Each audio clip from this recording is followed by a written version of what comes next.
Welcome to Super's Corner, a show about Hudson County Schools of Technology, its students, its staff, and its programs. And me once again is Frank Gargiulo, Superintendent of Schools, and I'm John Placino, your host, and we have Amy Lynn Rodriguez.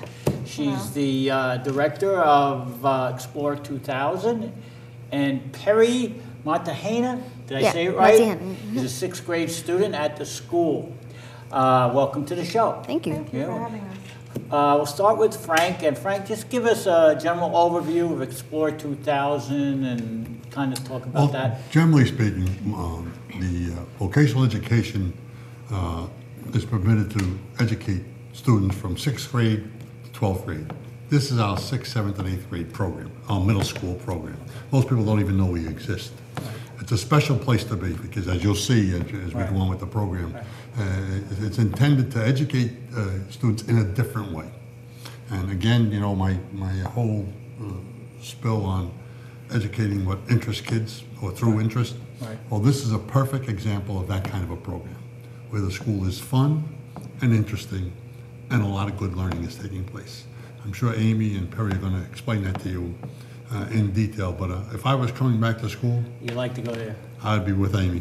Probably be on the side, but I'd be there. You don't want to be taught by the nuns anymore? Or? Oh, well, for that time it was good. Right now it's the 21st century, and that's what schooling is about. Right. Okay.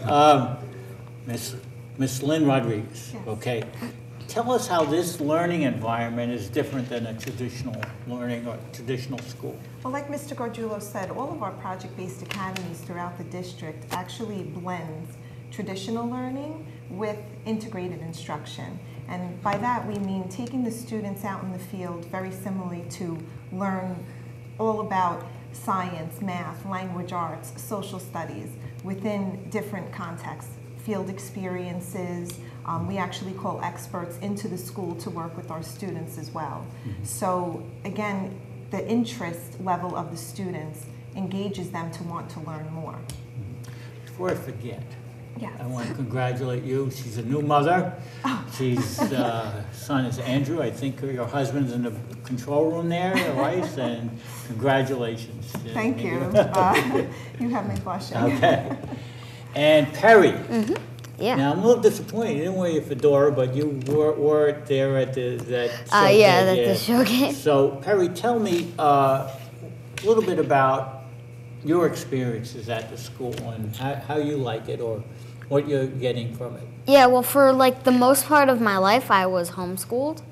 So then Oh, really? yeah, till like end of 4th grade maybe. And so I went into regular school. It was kind of a little transition since I went to a public school at first. And it's like just a completely different learning environment from where it is at Explore 2000. And so I came into Explore 2000 and I immediately met tons of friends. And it's interesting because you could sit down and read a textbook about like boats and read like 100 pages about boats. But if you go out and see it, you'll learn more than you did reading about it, which is a lot of what I've taken in. I was just very, you know, I let Miss Rodriguez know who I wanted you to come on the show, and you impressed me, not just by the hat, but your presentational skills. I mean, he really was selling what you were doing. You're really into it, and it just, you know, stuck with me. So I wanted to bring him on. Well, I think what Perry said really captures everything that Mr. Gargiulo and Dr. Sarangelo have been pushing all of these years with the project-based learning, because the textbook is being brought to life, and that's exactly what he said. So. Okay, so we're about to see a film. So what is exactly Project Day, Showcase Day? All right, set up what we're going to see. Sure. Right. Showcase Day is when we invite all of the students, the parents, the local learning community, and the different administrators throughout our district, and the experts in the field that actually helped to set up our curriculum for that particular time period, and we invite them over to the school to view the students' projects. Okay, so did anything stick out, Frank, when you were anybody, any particular? They all stood up did. because when you spoke to the students, although the project was a kind of a paperboard kind of presentation, or sometimes a technology one, it was a real thing for them. It was someplace they've been and experienced and did for the most part. Like I said, interest drives learning.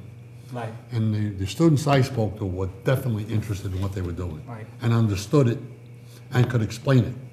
And I don't say one student, although he's an exception, but most students I spoke to down there, in fact, all that I spoke to, could articulate where they were, what they did, and understood it. Right. And it's a very exciting way to learn. We started that program many years ago, and it took a lot of pieces back and forth. It grew to a place and went back for a while. It grew, and that's a lot of the success right now has to do with Amy and her view and her piece of energy. it. Yeah, and the children that work with her. Yeah. And her staff, of And course, our staff, that's yes. exceptional. I mean, the students get a lot of opportunities down there. In addition to they get some traditional stuff too, in that we have a language for them, a couple languages, I guess. Chinese is still The available. students learn too. Chinese and Spanish for And 1 Spanish, year, yeah. which is what they're going to see in high school. Because our blended environment, what we try to do is really incorporate and prepare them not only for high school, but for the real world that they're going to face, not just that traditional school. All right, so we're going to stop right here because we're going to see the video. We're going to see the showcase project, Dave, and when we come back, we'll get into our conversation again. Okay? Okay. All right. Great.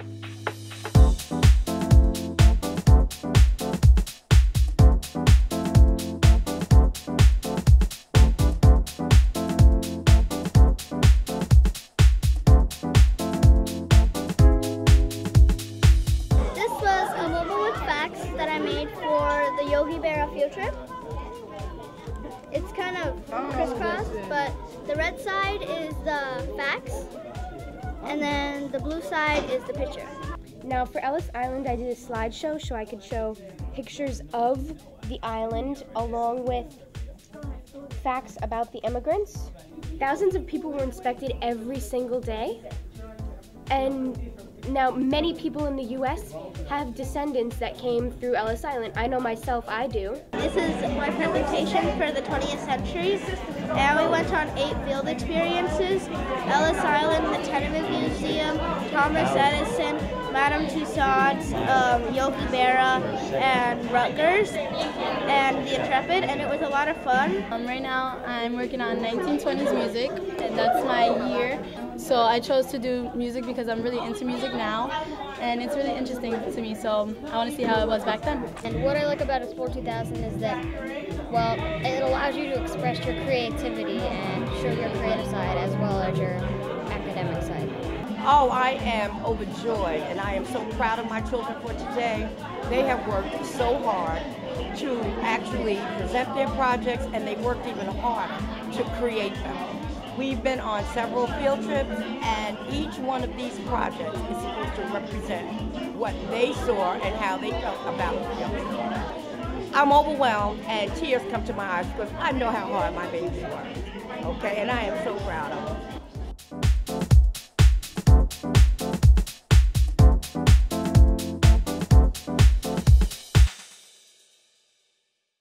Hello, welcome back to Super's Corner. I hope you enjoyed that video with Frank Gargiulo, our superintendent of schools, and Amy Lynn Rodriguez and Perry.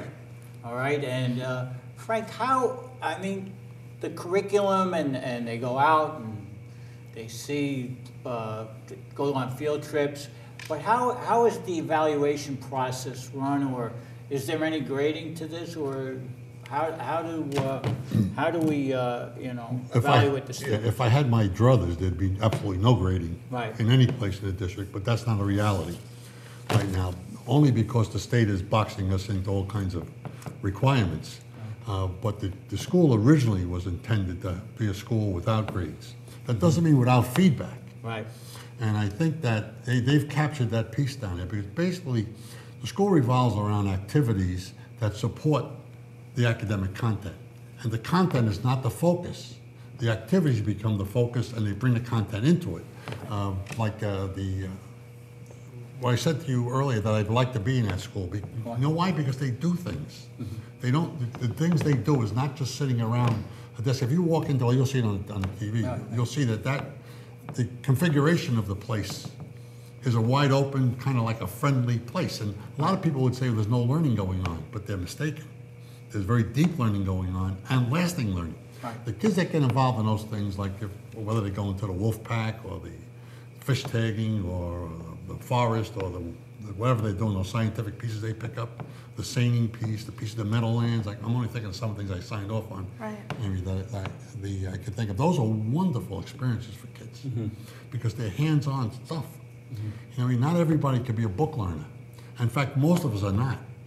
And even if you are, that just enriches where you're at. So you asked me about the validation piece. I can't take the word evaluation because to me it signals judgment. And I tell Amy and all our teachers, that is the worst thing we can do for anybody, is to judge them. We can validate where they're at. That doesn't mean that everybody's at the same place, they aren't.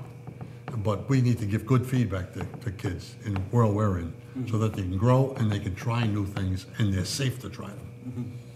And do you encourage that trying new things and giving them that confidence that, you know, could step out of the box, step out of the comfort zone Yes, a little bit? it's even so, even for our staff members as well. We are involved in a program with the Hudson River Fishermen's Association for about 15 years now, Okay. and it's called Hooked on Knowledge. Right. And we get the students to actually go fishing. So they have poles in their hands. They learn how to tag the fish. They learn how to record the data, how to release the fish back into the ocean. And these are experiences that some of our teachers haven't even been on. So we're opening new worlds, not only for our students, but we're bringing it to life to the teachers as well. But I just wanted to talk about that validation piece again, because what we do prior to any thematic unit that we work on, we actually provide students what levels of expectations are needed through rubrics. So they know what to expect prior to maybe going on a field experience or prior to the student showcase and things like that. So they know what levels they need to, you know, work on within their own level of comfort, because as we know, everybody has a different learning style. You know, some students work better with written tasks, some students are more mathematical. We have a lot of kinesthetic learners that like movement. So our, you know, blended environment really helps all different ranges. And Perry, any field trips that you went on that really excited you or you learned a lot? Well, yeah, I have that, but I just want to say that it's interesting to me how there has to be a scale between like textbooks and like just going out and doing things every day. Balance. You know, yeah, there has to be a balance between that, and that we learn that balance very well, which will, I think, improve our skills and our grades in high school. But we learn teamwork, as you can see from the video. We worked together on that timeline piece a lot. It was we did a lot of stuff on that together and broke it up like, okay, well, you do this and you do this and I'll do this, and we all agree and we go to work on it. So you work as a team? Yeah, we work as a team, but we have to learn how to manage our time on our own, because not everybody's gonna be with us for there in like college, say. So we learn also like, okay, let's do this today and break it up so that tomorrow we don't have as much work. Well, Because that if some- time management piece. What happens if somebody's not pulling their weight, or you feel like you're doing all the work, or how do you work that in? What's that process Well, about? I've had experiences with that, which is normal. Like everybody has that once in a while. Some people just don't want to do things, and usually I just confront them like, okay, well, you see, we've got to get this done, so I don't know like which way we have to go to get it done. Right. Maybe we could break it up a little more, you know, or discuss it. And most of the time they're like, oh, I didn't know that I wasn't working. I'm really busy with projects, so I'm just gonna I'm get going to this stop done you right there, now. Perry. Thanks for being on with us. We're going to take a little break, and when we come back, we'll have another student. And thanks for coming on. Thank okay? you. Good job.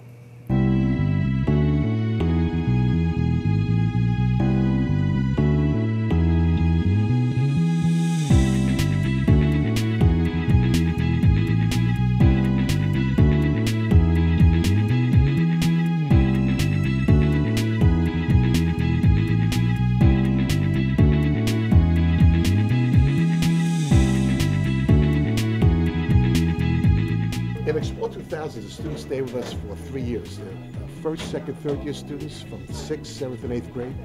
And during that time period, they transitioned between 9 thematic units. So a student, hypothetically, for this year, they'll be working on environmental threats for 3 months, then on the 20th century for another 3 months, 90 days, and then culminating the year with a study of the animal unit. So within that time frame, they'll be integrating a lot of their education between language arts, social science, history, chemistry, all the different topics, all the different subjects, and they'll be integrating all of their learning through these thematic units, and they'll be presenting topics. My science fair project involves the color spectrum. The color spectrum, how it talks about hue, the properties of colors, and I'm interviewing people to see how they react to different colors.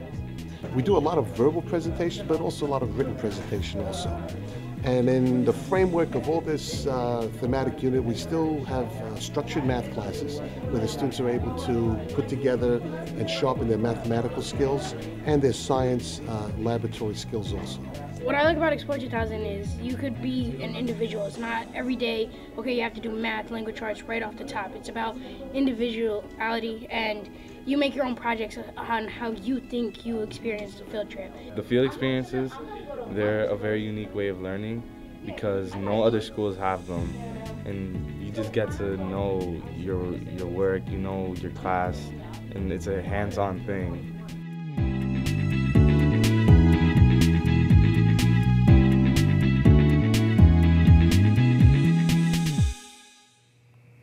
Welcome back to Super's Corner, a show about Hudson County Schools of Technology. Frank Gargiulo, Superintendent of Schools. Amy Lynn Rodriguez, Director of Explore 2000. And I'm going to say this right, Viva Chauhan. Yes. They said that right. She's a 7th grade student at Explore 2000. Welcome to the show. Thank you. Okay. I want to start off with Frank and Amy. What's the importance of the parents getting involved in this, and especially in a program like this? Parental involvement, do we have a lot of it, or you? I think, listen, parents involved with their children is important. In fact, I don't think you can even take them out of the mix. Right. And I think most parents are involved with their children. Right. Whether the school reaches out and involves them or not is a whole other thing. Right. And I think this program in particular, I think does that in a very meaningful way. I remember several years ago when we redid the whole school, and the assistant superintendent was there with us, and we promised the parents there that this school was going to be a place that everybody would be proud of, and I think Amy brought it there. That was planned. That wasn't just something that just happened with the parents. The parents were part of that piece, and they have no trouble expressing themselves of what they're happy with, what they're not happy with. I think it's an important part. I think partnerships in school, and particularly partnerships with parents, are an absolute necessity. And sadly, we haven't found out how to do that in every instance, like Amy has in her program, and some of the other programs, because for a number of reasons. But we usually make excuses. And in my own experience, I haven't found a parent that wasn't interested in their kids yet. All right. I mean, it's only opportunities. And it's, I guess, reaching out and bringing them in if they don't do that themselves. The school has to orchestrate that. Right. I mean, there's always parents that want to be involved, are going to get involved on their own, but most of the parents are looking for guidance. Right. They're looking for ways to become involved. You know what I mean? So it's and you asked me on the level of 1 to 10 how important it is. It's 10. It's how important it is that we hear from the parents. Right. See, a lot of times what happens in educators is that a lot of times they see some of the parents as agitators, kind of, but they're really not. Mm-hmm. They're just opportunities for you to grow and for us to grow. Right. You know what I mean? Just how you approach it. Amy? I forgot to mention in the last segment, our teachers are known as facilitators because they help the students to learn. But the teachers of Explore 2000, they really help facilitate the parental involvement as well. This year we began something, well, we started it last year, right, Viva? The Notes Home Notebook. Yeah. And the Notes Home Notebook is a notebook that goes home with the students have daily reminders, but then they have to go home and discuss it with their parents. Right. We send home monthly calendars, we send out email blasts. We also have our school website that's getting updated continually. And you know, that parental involvement then reaches out to parts of the community because our parents are also experts in several different fields. so they could bring back what they know, not only to help their child in education, but also to help the school overall. So we really foster that. Viva, Yes. second year student, right? Yeah. You've been with Miss Rodriguez now for 2 years. Yes. What kind of an experience has it been for you? Oh, it's been a really great experience. Miss Lynn came in and it's like a burst of sunshine. Like she had so many ideas and some of them were just like out of the blue and we just went along with it. And then it just came out to be a really big roller coaster, especially my first year. It was crazy. And so we just went on so many field experiences. We did so many great projects. We changed around with the curriculum a little bit, so we experienced different things. But now this year we've studied a little bit, so it's smoother. But last year it was really roller coaster. So it was fun both years. So. Did you do the Ellis Island? Was your project on Ellis Island, or? Yeah, Yes, I remember that. That was, board game. What? The board game. The board game. Yeah. Yes. Oh, you were a good presenter too. I remember Thank you. that. But kind of set up this video we're going to see with Veterans Day with John Pontecorvo, who put it together. Yes, so just John set that up. Pontecorvo was one of our facilitators, and he actually puts together all of the field experiences that the students go on. He takes the lead with that. Viva, do you want to quickly talk about what they might see in the video? What did you experience as a student? Recently, we've just finished up the 20th century, so we learned about the different decades, and one of the main topics was wars. So Mr. P brought that topic to life and actually invited some veterans to explain about their experience in the war. He really brought everything, I mean, all the resources together, and we're going to see that video right now, so we'll be back right after this.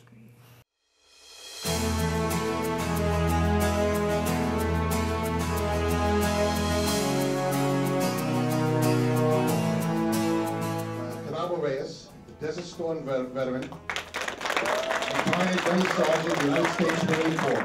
Mr. Jerry Siccardi. Jerry? Technical Sergeant, United States Army. Served on the General Patton's 3rd United States Army. So Mr. Tony Goodson, Vietnam veteran, Specialist 5th class, serving from 1969 to 71, United States Army. 101 Airborne. So Mr. Calvin Hart. Mr. Hart, another Vietnam veteran, Corporal 1966 to 73. Mr. Charles McKinney, a Vietnam veteran, serving the United States Army. These are all different cities. This is Bastogne, where they had a battle of the Bulge, okay? This is towards the end of the war, where they had the concentration camps. Well, let's begin with this area. This is where the invasion was on June 6, 1944. That was a long time ago. Probably your grandfather was born now, right? Okay. They taught us how to use it. It had that you load from the top. And a lot of times we would get our fingers caught in the chambers. Okay? Then they moved to M14s. And M14s were a little easier to load and stuff like that, but they're excellent sniper weapons. There's times when we all should recognize that the price we pay is for freedom of speech to say and do anything within the law. You can't just go around and holler fire in the movie theater either, but you're pretty much free to say anything you want to say, right? But it's just a consequence for the things you do say. Well, sometimes, and you pay either moral or social consequence, because if you believe one thing and you believe it completely, others may not like what you believe. We were taught to kill with hands, by any means necessary. We were taught to kill. And when our time was up, they shipped us right back in country without even allowing us, put us on the street, without even having the decency to let us defuse and help us to defuse and put us back into civilization. We were forced, and that's why we have so many Vietnam veterans now that are still being treated for post-traumatic stress. And I'm one of them.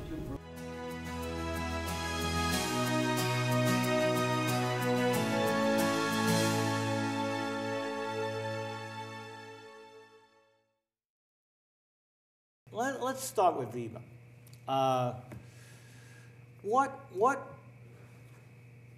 Where do you go from here? Does she have another year, or is this this is a middle school? Yeah. So I still have 1 more year to go. She has 1 more year to go. But we're still preparing. I mean, like this whole experience is preparing for the future. So we just ready ourselves, and like Miss Lynn tries her best and to prepare everyone for high school and beyond. Did you miss her when she was out for a couple of months? It was a little saddening, but we knew that she was going to bring a big surprise when she comes back. Okay. And Frank, how does this school prepare the students for academic achievement when they go into high school? Well, all the years I've been here, we kind of, for the most part, try to place the kids from Explore into our programs, either county prep or high tech, based on what their interest is and what their ability levels are, in some respects. But we have not had one who didn't finish. All graduated. That's right. Now they're coming from a non-traditional school into a relatively traditional school. So the preparation at that level has been more than adequate. The big thing, of course, with that program is to let kids understand that their interest is important to us, and that you could be interested and have fun in something and still know that that's a learning experience. Right. And I think that's what the program tries to do. When they make, and none of them have been hampered by moving. In fact, all of them have flourished. And over the years, we had all kinds of kids in that program, and every one of them, I have to say, has been successful. And so I think that one reason I started that program, I wanted kids to understand that learning should be fun. It really shouldn't be a drag. If it's drudgery, first of all, you're not learning it. You may give information back, but that's going to disappear. Learning is something that gets into your brain because the interest has driven it there, and you've made an emotional attachment to it. It's like going on the first time you've tagged a fish, or if you've never been deep sea fishing. I mean, I'm not a big deep sea fisherman, but I can remember the first time my father took me in a boat and I got seasick. Yeah. And it's a vivid thing in my mind. I could picture him like it was yesterday, and trying to tell me how to put the bait on the hook and all kinds of things. Of course, that was 70 years ago, 60 years ago, and it was a long time ago. Who's counting? But that same experience is important. And from my own point of view, I'm that kind of a learner. I mean, you had to capture my interest for me to get into something, and then once I caught on to it, I was tenacious. I went. Right. And so interest again drives learning. Validating kids is an important piece of the thing, so that you're not judging them on what they do, you're giving them feedback. The feedback for the kids themselves is when they produce those that you saw earlier in the clip, those projects. Right. Those were real projects. They went to the museum or wherever it was. Ellis Island. Yeah, and so they're just giving it back to you in an academic way. Right. That this is what we experienced, this is how it happens. It's a great experience. And something a lot of people don't understand is you can still have strong academic rigor and have fun while learning. And I think a lot of traditional schools and parents that want that traditional education tend to forget that that is a reality. And again, you ask about academic achievement. We do provide a blended learning environment, though, where at points we do have to stop, take a step back, do a more traditional type seminar to help prepare the kids for the reality of the New Jersey state testing and things that they might see when they go on to high school as well. Okay. Well, we're going to wrap up the program. It was fast, but could you show everybody your fingernails, please, before? I think they're really interesting. And was that one of your projects? No, it wasn't. Okay. All right. So thank you, Amy Lynn Rodriguez. Thank you for having me. Thank you, Viva Chauhan. Okay, and Frank Gargiulo, Superintendent of Schools right here at the County Schools of Technology. I'm John Placchino. Have a great night. Thank you. Okay, bye-bye.